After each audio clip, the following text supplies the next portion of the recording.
Welcome, ladies and gentlemen, to the Irv Homer Show. It's Monday, December the 15th, 10 days before the fat man, the jolly old St. Nicholas, comes down the chimney. And apparently he's going to make a lot of chimneys this year because he's thin. He lost a lot of weight with the economy. The Irv Homer Show is broadcast from irvhomer.com, and my website, if you check it out from time to time, is www.irvhomer.com. You can email me at evilirv@irvhomer.com. And we do this program Monday, Wednesday, and Friday. I think, Ron, we'll be putting this on the website soon. That we'll be changing after the first of the year at 4 o'clock in the afternoon. And the people who signed up, who get the newsletter, will find out earlier. Right. So we will be changing our schedule after the first of the year. I'll finish my program at WBCB 1490 AM on commercial radio at 2 and be here at 4 to bring you a different format than what I do on commercial radio. I have to thank the management of Channel 6 ABC for a delightful night last Saturday evening at the Four Seasons Hotel, where Channel 6 and ABC have a Thank the Employees dinner. And it was quite a shindig, may I add. And had a chance to meet the general manager of ABC. And Irving, in his usual caustic way, said, "How do you get a raise?" And doing Inside Story. And his response was, "Oh, we pay you?" So he kind of put me in short pants, folks. And I don't mind bowing to a person of superior intellect. So Bernie, who is the general manager and the big Mahaf at Channel 6, I appreciate it. We had a delightful evening, and thanks to ABC and my long affiliation with them, I think I'll be back on the Inside Story again. I think I don't think he took it too serious. Anyway, we have a chat room here for you to throw your questions on the chat room. We have a telephone number for you to call at 215-253-8877. 215-253-8877. A few comments from me, and then your questions are certainly welcome if you want to get on the chat room right now. Well, it seems in a surprise visit to the Middle East, President Bush appeared in Iraq and Afghanistan to thank the troops. It will probably be his last trip to Iraq and Afghanistan unless he decides to sign up in the military and go over there and serve his country as a fighter pilot. And I think that would be a good idea, since he'll be unemployed anyway after January the 20th.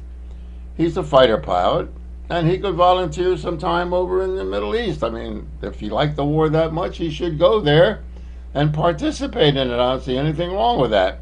But we shall see what we shall see. In the meantime, when he was speaking with the president of Iraq at a press conference, he ducked 2 shoes that were thrown at him by a reporter.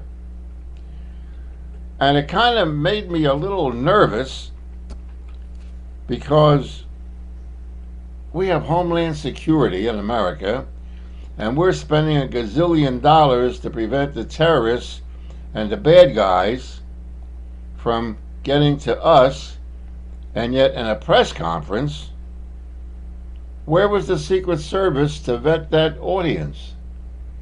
Where were the Iraqi Special Forces to vet those reporters? I'm sure that somewhere in the career of the reporter that threw the shoes at the President of the United States, he must have said something in his career as a journalist, printed something, wrote something. What? It doesn't give me that much confidence in security.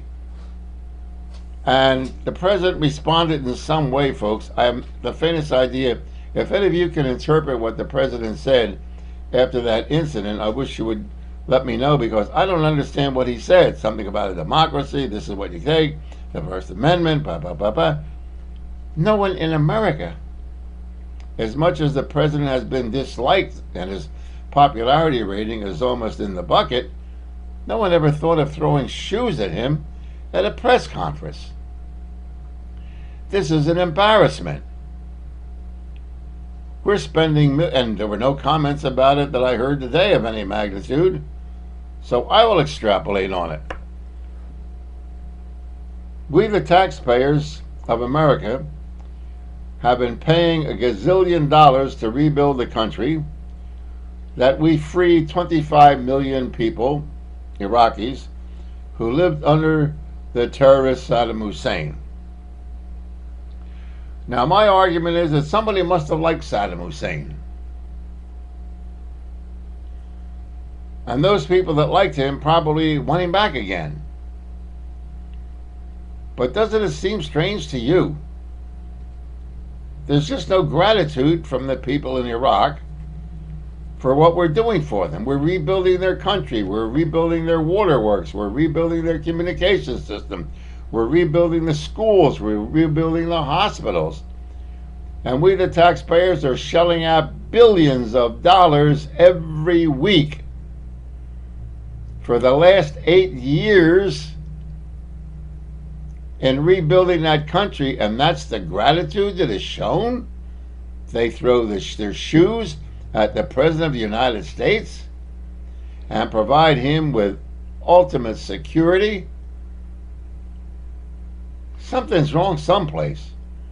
And maybe I'm the only person that finds it absolutely mind-boggling that this incident took place while addressing and holding a press conference with the president of Iraq, who by all means was elected by the people.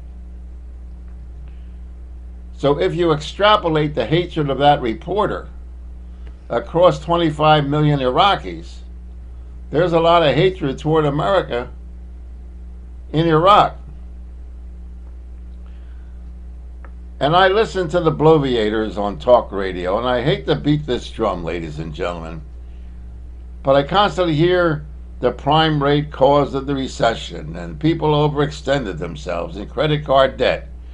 Not once in 3 hours that I was, actually 2 hours, sitting in the car listening to Sean Hannity, not once did I hear him or any of his callers. Now, his callers probably have been screened out. Make no mistake about it.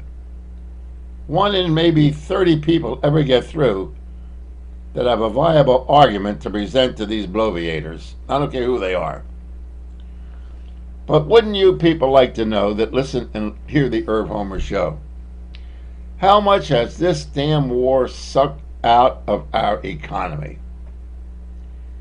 How much of our economy has, as a direct result of the billions and billions and billions of dollars that we have invested in this war? 4,000 dead, 20,000 injured, untold members of the armed forces coming back with delayed stress syndrome. Never mentioned on any of the even on the Sunday shows, the cost of this war to we the taxpayers. I heard it cost about $10 billion a week. A week. 52 weeks a year. For 7 years. I don't know about you, but that seems to be an awful lot of money. How are we going to pay that back? By lowering taxes? By bailing out failed financial institutions on Wall Street? I don't know. Maybe someone listening to this program or watching television can come up with an answer and answer my question. How are we going to pay off the debt that has been incurred by these wars in Afghanistan and Iraq? The possibility exists that we will be there until the year 2012. So how much is the peace going to cost us? And while our infrastructure in America is collapsing with roads and bridges and water systems and electric grids, we're rebuilding Iraq so that their water system, their communication systems, their highways are being built. The governors want a bailout. 50 governors meeting in the governor's conference last week, all wanting part of the bailout. Yet the money is being used to bail out Afghanistan and bail out Iraq. I don't know about you, ladies and gentlemen, but this absolutely boggles my mind. Right, Alvin? Here's Alvin. We found him. He's back from Iraq. So if someone can explain to me on the chat room here, or on the telephone at 215-253-8877, I would appreciate it. I don't broadcast on a 50,000 watt radio station in Levittown. It's a small station, has a very small signal, and it is a community oriented station. So I don't expect too many answers up there because most of the questions that come on that station are locally oriented. What are they doing with the Levittown Shopping Center? Is the mayor of Bristol corrupt? How come there was no open meeting with the board of the board of the Chamonix board? And these are the questions that deal with the local issues on the radio station. And I just go there. Believe me when I tell you, it costs me money to do that hour a day. But I enjoy it, so I won't complain about it. But isn't there anyone in this? Isn't there one leader that questions the 3 automobile manufacturers? Has a news conference. Forget the fact that you may be opposed to the war. I shouldn't have gotten in it, blah, blah, blah, blah. We're in it. We've been in it for over 7 years. How do we pay our way out of it? Why don't we talk about the cost of this war that is sucking the private money for private companies and private people out of the morass of debt? And I might as well be talking to my dog because I think my dog has a better answer than when I speak on radio or television or any other place. I was with some heavy hitters Saturday night at the Four Seasons. It's a delightful restaurant. Food was out of this world. I mean, like, forget about it. I could get used to that kind of living real easy. And I have to say, with all due respect to my colleagues that were at that dinner, they hadn't a clue. These are college professors. These are professionals in the broadcasting industry. These are people with up to down and all over the place. And they haven't got a fancy. How do you answer it?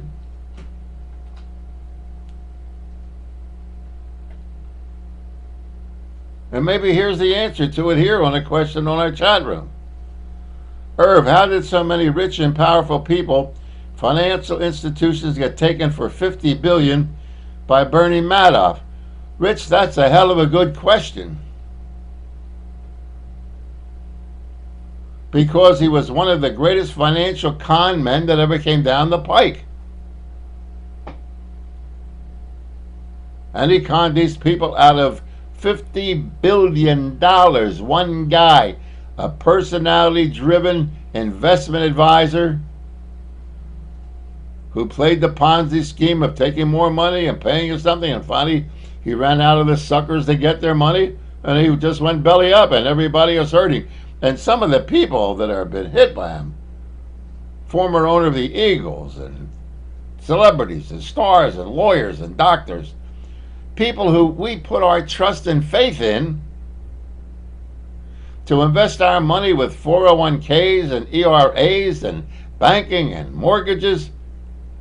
These are the people that run the institutions that we trust with our money.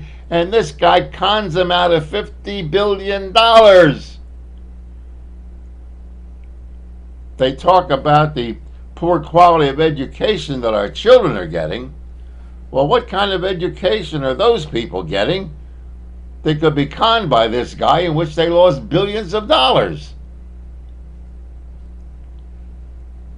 There absolutely is no credibility in anyone anymore.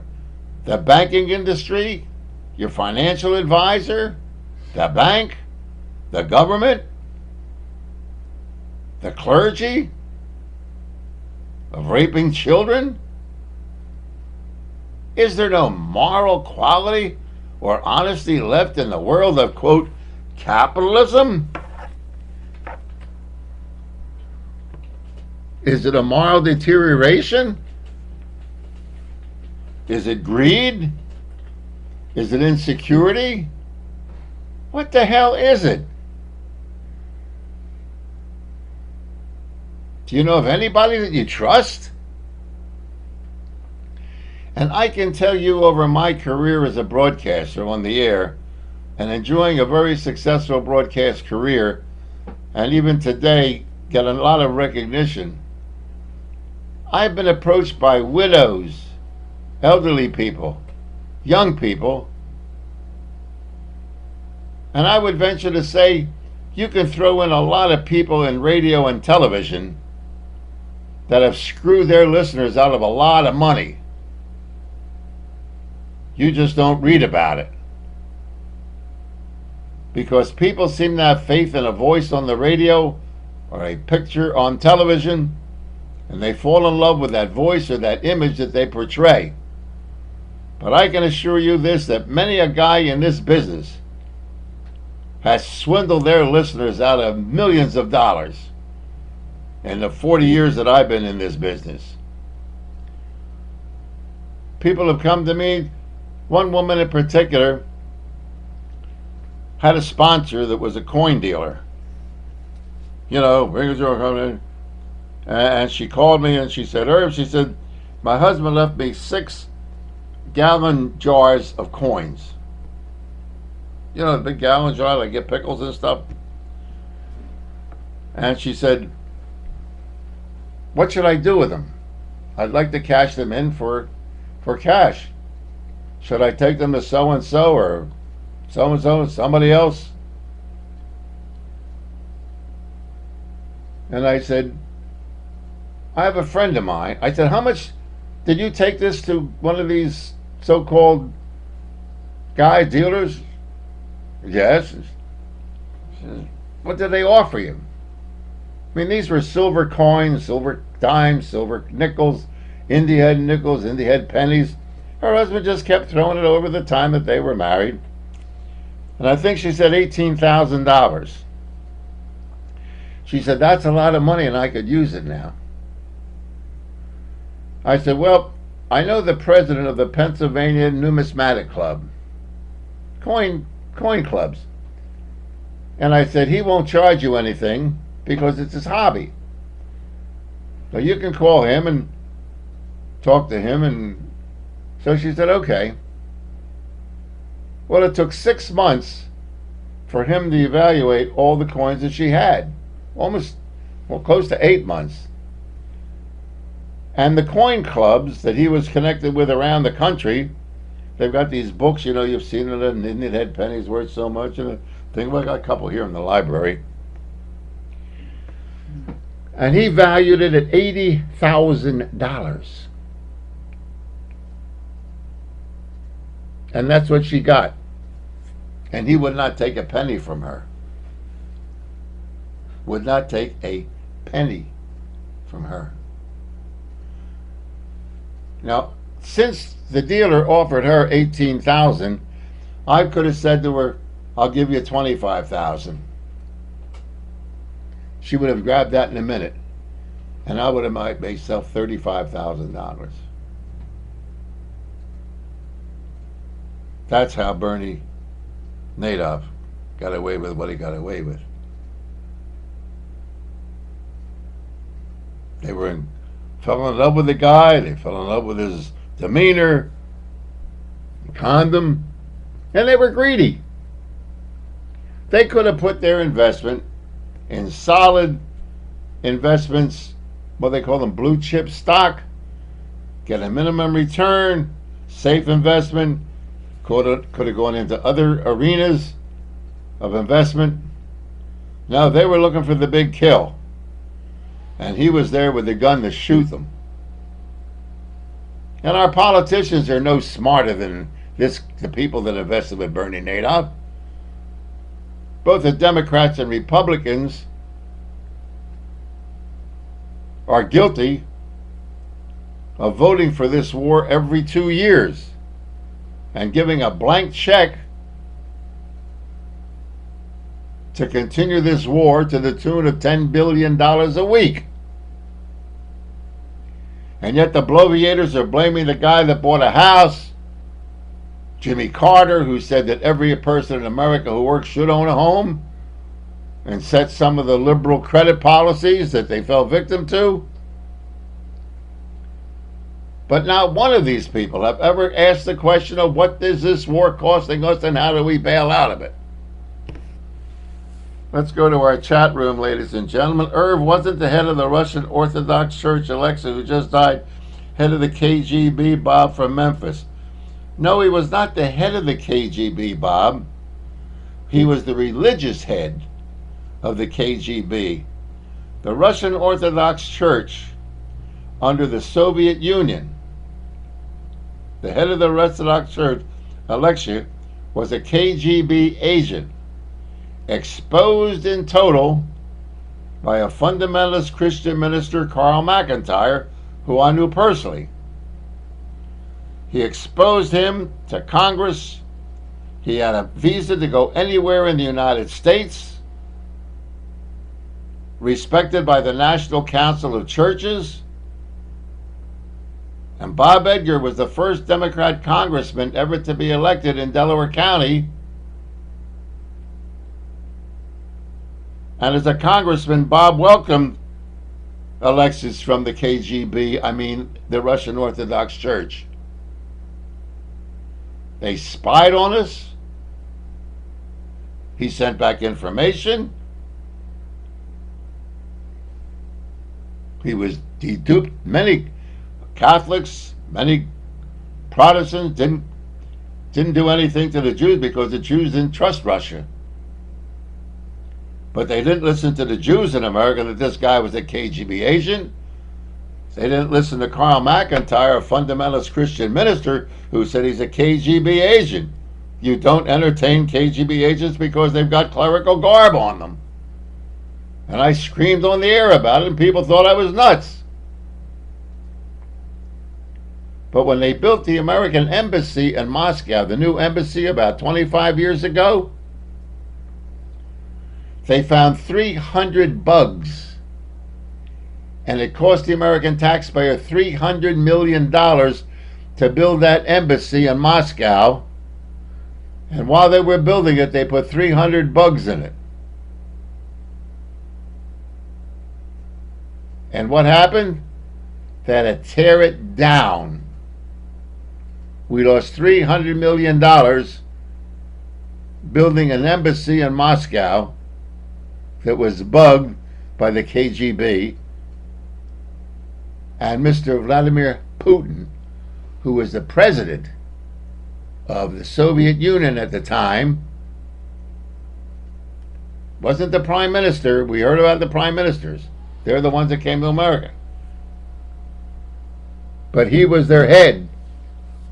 And he was a smart KGB agent and still is today. But we were considered to be crazies because we dare expose this guy as the head of the KGB religious sector of the Soviet Union. And he should rot in hell is where he should rot. Bill from Mount Laurel, New Jersey asked, do you think that either the Federal Reserve Bank or Congress will issue war bonds or bailout bonds to recover some of the debt? They don't know what to do, Bill. But whatever they do, Congress, not the Federal Reserve Bank. And when I talk like this, even on Inside Story, and I speak before a lot of groups, and I don't bother speaking because it falls on deaf ears. People do not want to know the truth. They don't want to know that the Federal Reserve Bank prints money and loans it to the government and charges we the taxpayers interest. It's a private bank. Now, if Congress would repeal the Federal Reserve Act of 1933 And our Congress, according to the Constitution of the United States, would coin and regulate our money, pay off the debt to the Federal Reserve Bank, we could get ourselves out of this financial mess in a heartbeat. In 30 days, this country would be out of debt with legal money, owned and printed by the people of the United States through their representatives in Congress, and eliminate a private bank that prints money at the request of the United States Treasury and then sells it back to the United States government, and we, the taxpayers, are burdened not only with the debt, but we're burdened with the interest on that debt, of which we receive zero. The Federal Reserve Bank of the United States has never been audited. I repeat, the Federal Reserve Bank of the United States has never been audited. The United States government takes the word of the annual audit of the Federal Reserve Bank and accepts their figures as being truthful and honest. I have a very dear friend of mine, a young man, who would love to go into the Federal Reserve Bank and audit that son of a gun. And every time I meet with him, he salivates. How do I get in there? How do I get in there? But I think that some congressmen, some senators should stand up and say, hey, wait a minute. Why don't we audit that Federal Reserve Bank to find out whether or not they're honest or not? How do we, the taxpayers, know that we're getting an honest count from this bank, which is owned by private citizens? People that you and I never heard of around the world. What we need in this country to bail us out and keep us free of debt is to coin and regulate our own money, that an American dollar will be an American dollar, not a Federal Reserve note, not a private note of debt, not legal tender, but real live currency backed by the full faith and wealth of this country. I think the wealth of this country at one time was estimated to be about $700 trillion. America is a very wealthy country in land and natural resources, forests, pure water. We have an enormous amount of natural wealth at this country, and yet we're in debt because we give the power of money to a private banking system that was snuck in the middle of the night. George Hansen, a congressman from Idaho many years ago, I had the pleasure of meeting and speaking with, who suggested on the floors of Congress, and the IRS audited him and faked his reports, and because of the attempt, not the attempt, but because of the power of the IRS and the power of the Finance Committee of the Ways to Be Mean Committee under Dan Rostenkowski, who went to jail, false stories were printed in the Idaho press about Congressman Hansen, and he lost the election. So not only does Congress not want to hear the truth, the people of America don't want to hear the truth. Did a program today with Pearl Polto, have you seen on this program here? Woman called up. She had a credit card with a shared use with her son, and she said, don't do it. You get a credit card and let him have a credit card. Well, I trust my son trusts me, we pay off the house. She said, I didn't say that. It's got nothing to do with trust. If your son would get in an automobile accident, or you would get in an automobile accident, and you get sued, that's going to go on your credit report if you lose. And since he's the shared owner of that card, it's going to destroy his credit too. Well, but he's my son and I trust him. No, but it's not talking about trust. We're talking the possibility of an unforeseen accident or illness. And she kept insisting, and after she hung up, I said to Pearl, I said, Pearl, this woman is not going to do one damn thing you said. She don't want to know anything. And I'm sure people have been warned about this Bernie Madoff. They don't want to hear it. A lot of you people think I'm crazy. You don't want to hear it. Well, you lose your house. You lose your job. You get sick. You get collection agencies calling you every day. You get your car repossessed. You can't make the lease payments. At the end of the year, you owe more on the car on the leasing agreement than the car's worth. Then you'll call Irv Homer and Pearl and say, "Oh, Irv, I'm in trouble. Can you help me?" I'm tired now. If you screw yourself up financially, if you trust other people, that's your problem. You've created this mess yourself by the ignorance of what you're programmed to by the bloviators on talk radio today and the so-called experts that buy time on commercial radios to con you into taking your money and telling you how good they're going to make it for you.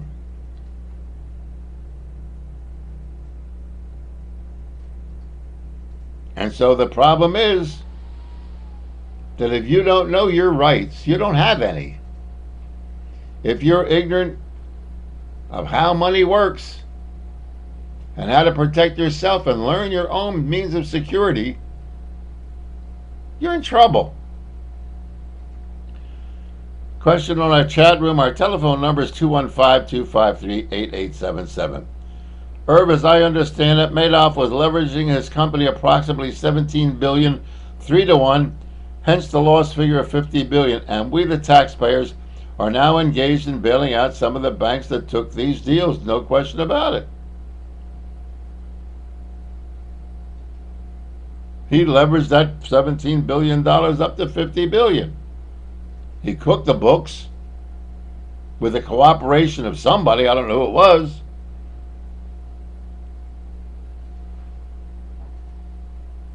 But this thing is going to have ramifications. This is the biggest swindle of this Bernie Madoff that ever came down the pike. And there's going to be some heads to roll, or there'll be a massive cover-up because we don't know how many legs this thing has. We don't know how many legs this thing has.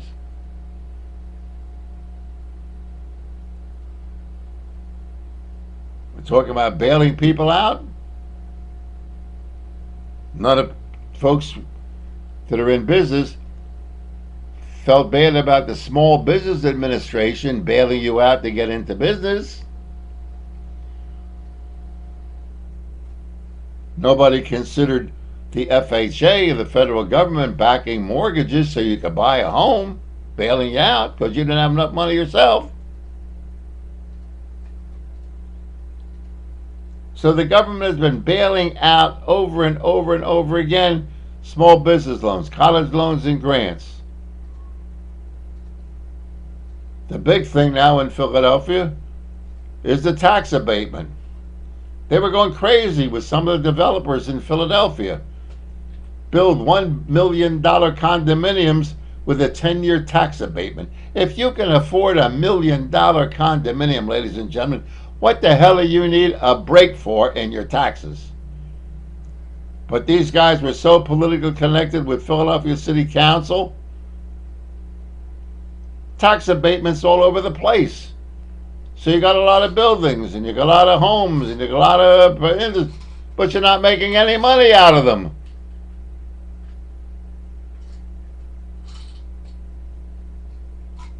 And so this idiot Hannity is speaking about, well, you know, it's the Democrats or the Republicans, and this financial advisor who was on his program, he's Mr. Hannity, and Hannity blaming one of them, everything was Jimmy Carter's fault, and it was Bill Clinton's fault. He said, wait a minute.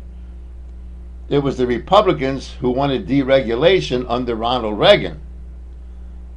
Ronald Reagan, government is not the answer, government is the problem. And so Ronald Reagan deregulated the airlines industry, he deregulated the mortgage industry, he deregulated credit cards, he deregulated everything, and the Republicans went along with him. And then this idiot Hannity is screaming about the advantage that America had under Ronald Reagan. He deregulated everything so that this crap could take place. He's got to have the dumbest audience. You're a good American, huh? What the hell kind of good American is this moron to sit on 300 radio stations? I just can't figure it out. I can't figure out the idiocy of these syndicated broadcasters and the talking points that they get. The reason the insurance industry, Sean Hannity, is as secure as it is because it is regulated very carefully, both on the federal level and on the state level. So regulation by government agencies that operate honestly is no problem and no interference with your free capitalism.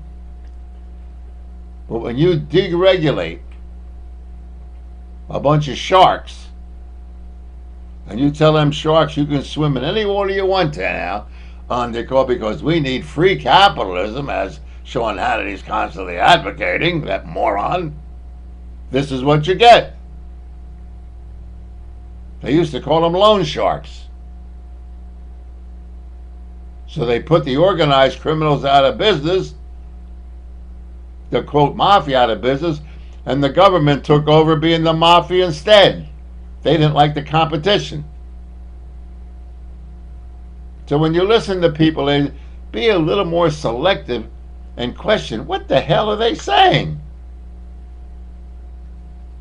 I'm not for big government interference in my life. And I pointed out many, many times, how come we on the bottom of the economic ladder get regulated up our wazoo? Seatbelts, no smoking, airbags, catalytic converters. I had some idiot on my lawn telling me, we're going to fine you if you don't put a vent on your... You're going to do what? Get the hell off my property.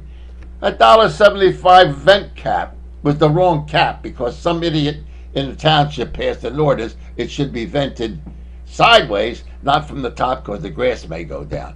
I've been regulated out of my shorts. I don't hear anybody telling us about deregulating us. But these bastards like Bernie Madoff, they got deregulated. Bear Stearns, they got deregulated under Reagan. Lehman Brothers, they got deregulated. The mortgage thieves, they got deregulated under Reagan, under the Republicans. But they were against big government. Did you ever hear them talk about, I don't want to wear a seatbelt? If I want to get killed in my automobile, that's my business, not the government's business. If I don't want to wear a seatbelt, that's none of the damn business of the police department. It's your business if I get in an accident, then you can sue my shorts off. If I want to smoke and get cancer, it's not the government's business to tell me I can't smoke. If smoking is so bad, then forbid the production of cigarettes and cigars and pipes. This is the stupidity that we're living with, and these morons on syndicated radio get away with it. Question on our chat room. Irv, in your opinion, who is benefiting from this current financial crisis in America? Is this recession an opportunity for Americans to give up even more freedom in the name of security? Mike from Pennsville. Who's benefiting from this current financial crisis in America is the extremely wealthy that hold the debt strings. The boys that own the Federal Reserve Bank only have loaned money out where there is equity to cover it. Their equity is the equity in a $500,000 home that is now worth $300,000. They knew that that house is only worth $300,000 when it was built. So their equity is in the collateral of all the money that they've loaned out. That's why the market went down to 8,500, and it's why it'll stay there. It'll probably go to about 6,000. Their equity is secure in real estate holdings, in wealth. That's 14,000 mark on the stock market was money. It was not wealth. The equity people who have collateral and wealth are profiting from this. People who own land, natural resources, rights of way, oil and gas exploration. That's wealth. That's not money. The people who have lost their money are you and me. The wealthy people did not lose anything. They're who benefit from it. If we're not careful, under the recession, or whatever this thing is that Barack Obama is going to have to face after January the 20th, there is no other recourse. Who are you going to go to? You're going to cry for the government to save you. The guy with the mortgage wants to get bailed out. The kid who can't afford next year's college tuition will go to the government for a loan so he can finish his education in 4 years. The small businessman who has no place to go because these wars have sucked all the currency out of the economy will go to the government. The government will not only be a part of losing your freedom, but you will lose your financial independence because the government will be a partner in your business, will be a partner in your mortgage, will be a partner in your child's education, will be a partner in the automobile industry, will be a partner in the clothing industry, will be the partner in everything that you breathe.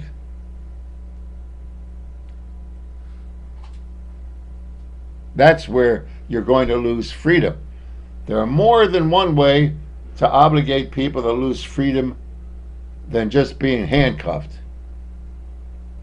When you're being squeezed economically, you gradually lose your freedom.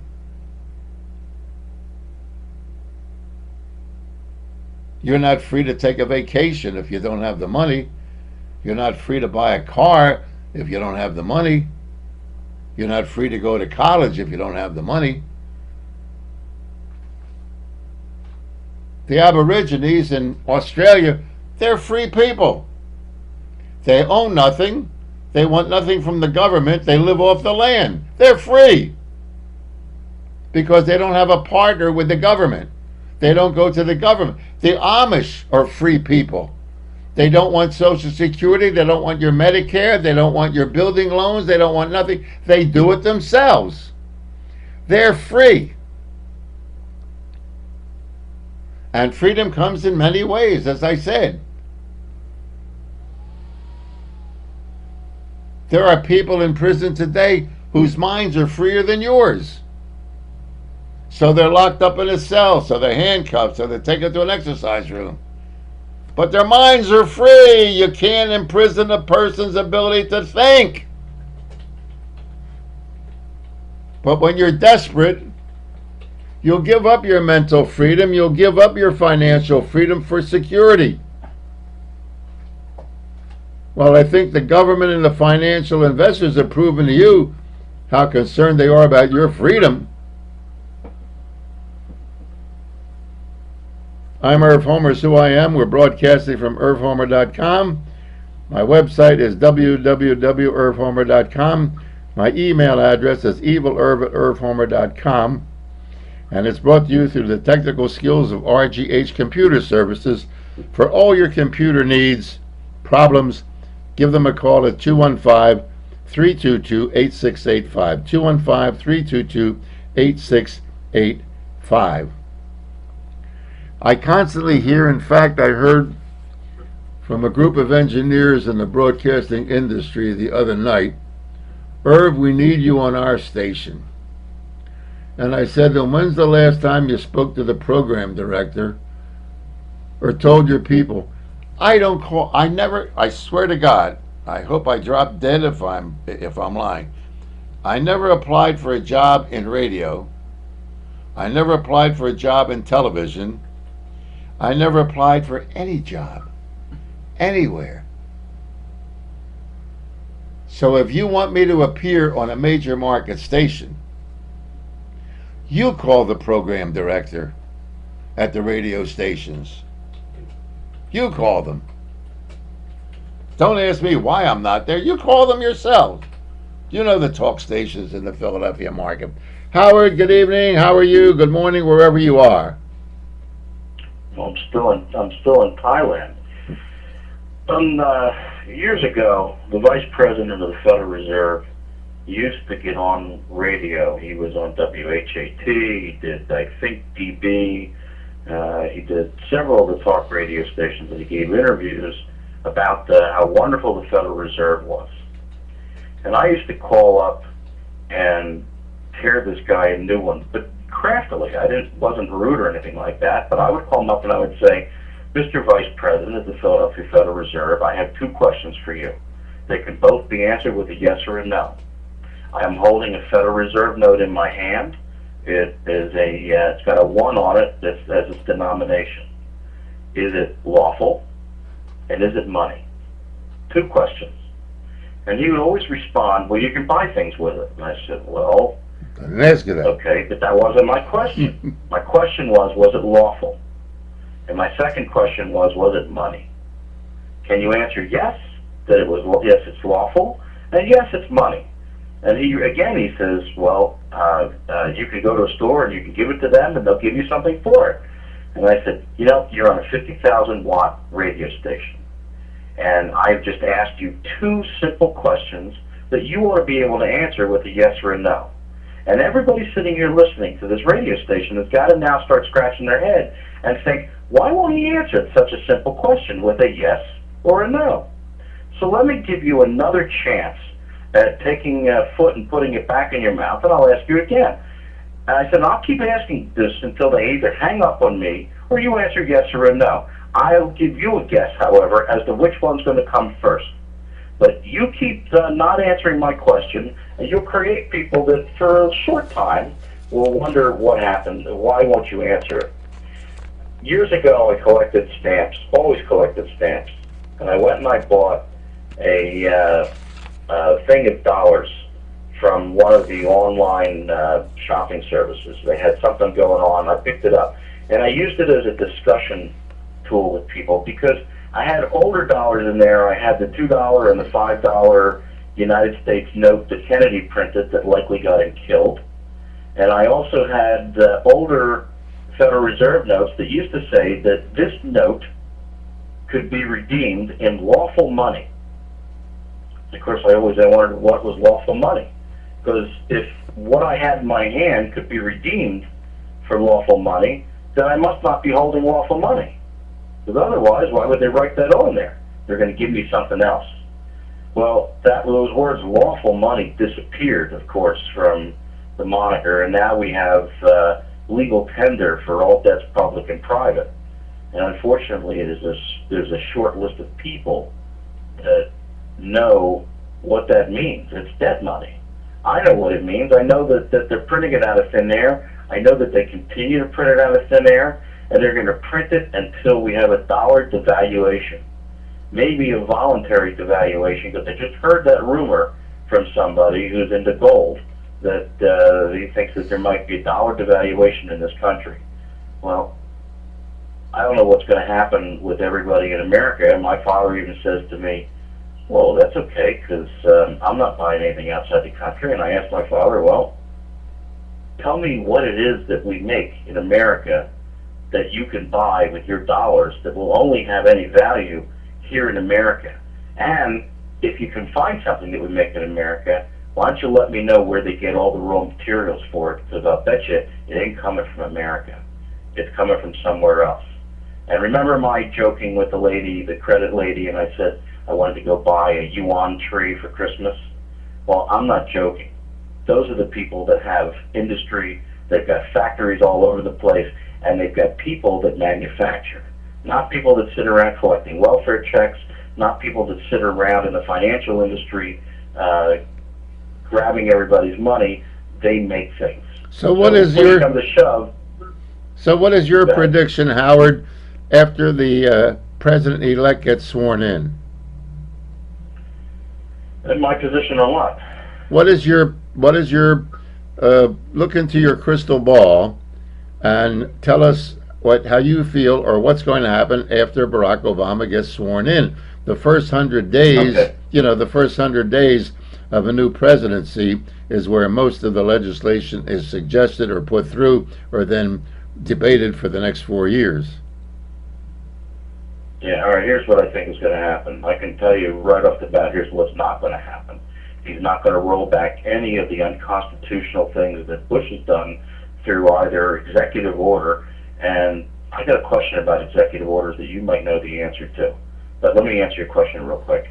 He's going to push through all sorts of legislation that will spend money that nobody has. They will print the money until it's out of existence. They'll devalue the dollar, and we're all going to be screwed. We'll be like some of these other countries that we all laughed at and poked our finger at and said it'll never happen here. Well, that's crap. Here's my question, though, about executive orders. Bush writes an executive order, and it's my understanding that it only takes one congressman to take an executive order and negate it. Is that true? Because I don't believe that any congressman in our history has ever questioned or challenged an executive order from the president.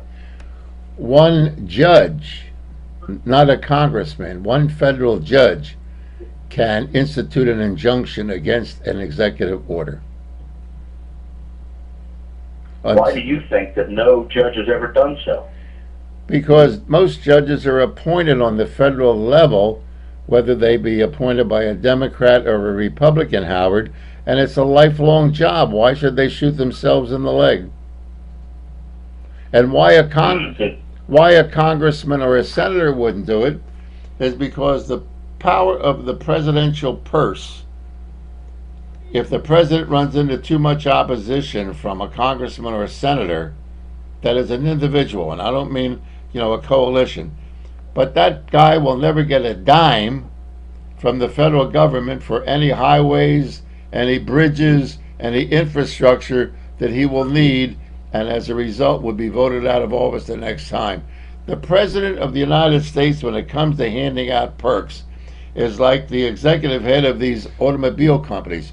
Who in the hell, Howard, are these board of directors that allow them to do what they did? I don't know who they are. We know who our congressmen and senators are, the Barney Franks and the Harry Reids and these clowns, but we don't know what board of directors, Howard, gave $10 million to the head of Lehman Brothers. Who the hell are these people? Are these the same people that are now that Bernie Madoff screwed? Don't anybody ask the question? I work on 2 corporations. I'm a member of the board. The president don't do diddly squat without board approval over a certain amount of money. Who the hell were these board members that allowed them to get away with it? You just brought up the question in my mind, and this is a good thing to ask. If one congressman or judge or anybody else can challenge an executive order, then it's kind of curious, why hasn't Ron Paul challenged some of these executive orders that spend the money, that send people to war, that get people killed, that he would have are clearly unconstitutional? He would need a federal judge to issue an injunction. He can speak against it, but the president knows that he's immune from the criticism of a congressman or a senator. That's the answer. Thanks for calling, Howard. Always a pleasure. I'm Irv Homer. Do we have another caller, did you say? No. Okay. Let me answer an email that I received here. That's what I wanted you to get to the email. Okay, to a gentleman who is concerned about the possibility of us having a new currency called the Amira. And what that is a proposal, ladies and gentlemen, similar to the European Union. The European Union is trying to establish a one currency for 12 nations, in which the medium of exchange between countries and labor forces will be paid with a European Union currency. The lira will never take place in the United States, even though there is NAFTA and CAFTA and the other allegiances. What you may see is an answer to the question of the North American Currency Union. You may see a 2-tier currency between Canada, United States, and Mexico. And I'll tell you what a 2-tier currency is. For all commercial transactions of multinational corporations that operate in Mexico and Canada and the United States, they will use a single-digit denomination currency so that their exchange rate will be balanced. You will also see, outside of the commercial range, a private, the same type of currency we have today. So if you're a visitor to Mexico, you use the dollar. If you go to Canada, you use the dollar, and vice versa. The reason being, and there is merit to giving up a certain amount of sovereignty to currency. For example, Aetna Insurance is multinational. They're in Canada, they're in Mexico, they're in Colombia, they're in Uruguay, they're in Paraguay, they're in Mexico. When they sell insurance in those countries, their premium is based on the rate of exchange between their currency and the American dollar. And it is a real pain in the butt to establish a different premium for every country that they do business with, using the American dollar as the basis. And their offices for currency exchange is bigger than the company that writes the policies, the part of the company that writes the policies. It would be advantageous for commercial transactions to have one currency on this hemisphere. But countries do not want to give up their national sovereignty, and so they will have a two-tier currency, one for commercial enterprises where the companies can exchange currency rate on one value, but you will also see the type of currency. Even that is extremely difficult. Countries like Canada, Mexico, Uruguay, Paraguay do not have stable governments. And without a stable government, it will never happen. Question on our chat room. Irv, did you see the Court of Appeals on C-SPAN Sunday reviewing the case of a Canadian Syrian being snatched by USA and sent to be tortured in Syria and not sent back to Canada? USA lawyer claimed national security every time a judge asked a question. Judges were pissed and viewed GW's people as hiding. This has been part, I didn't see it though, my dear friend, but I am aware of the fact that when the president says we don't torture anyone, and Vice President Cheney says we don't torture anyone, and the head of the Guantanamo Bay prison says we don't torture anyone. We send them back to the countries of origin and let them torture them. So many of us Syrian, many Lebanese, many Iraqis, many Afghans have been picked up by the United States. Instead of sending them to Guantanamo, they send them back to the country of origin or the last legitimate passport or visa that they had, without trial, without grand juries, with nothing. This problem of torture, of extracting information, is extremely difficult for a country like ours that guarantees protection under the law. And so we've used this deceptive practice of sending them back to our allies, like Syria, to do the torturing for us. Now, the problem with that is, how do you know you're getting the truth? If a Syrian interrogates a potential terrorist in the United States, how do we know the guy's lying? We don't.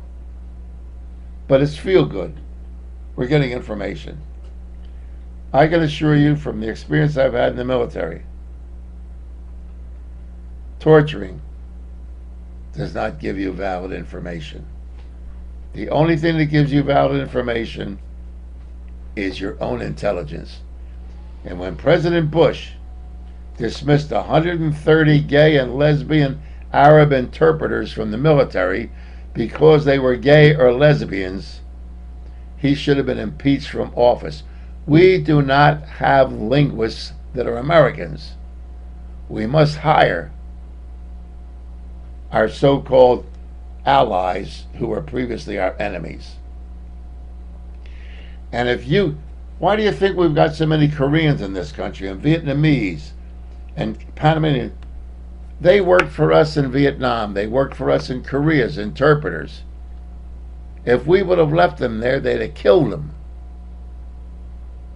You ever wonder why we got so many Vietnamese and Koreans and all the other people from Asia? They were working for us. We've got 5,000 Iraqis that were Saddam Hussein loyalists that were just brought into the United States. By obligation with Iraq, let me add you, we are supposed to import into the United States 16,000 Iraqis a year. Because if they remained in Iraq, they'd be killed by Al-Qaeda. We bring in Afghans into this country who have been informers on the Al-Qaeda and on the Taliban. We relocate them here in America. There's always a reason for something. Are the people that dumb that you don't know why we suddenly got a bunch of Vietnamese? And I'm not downing these people. I'm not being racist. But there's a reason why we got an influx of Asians into this country. They were our allies. Every time we go someplace to start a war, we got to bring the people who cooperated with us into the United States.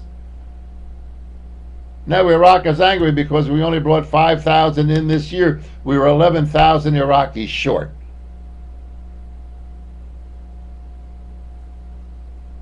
I'm Irv Homer. Until the next time.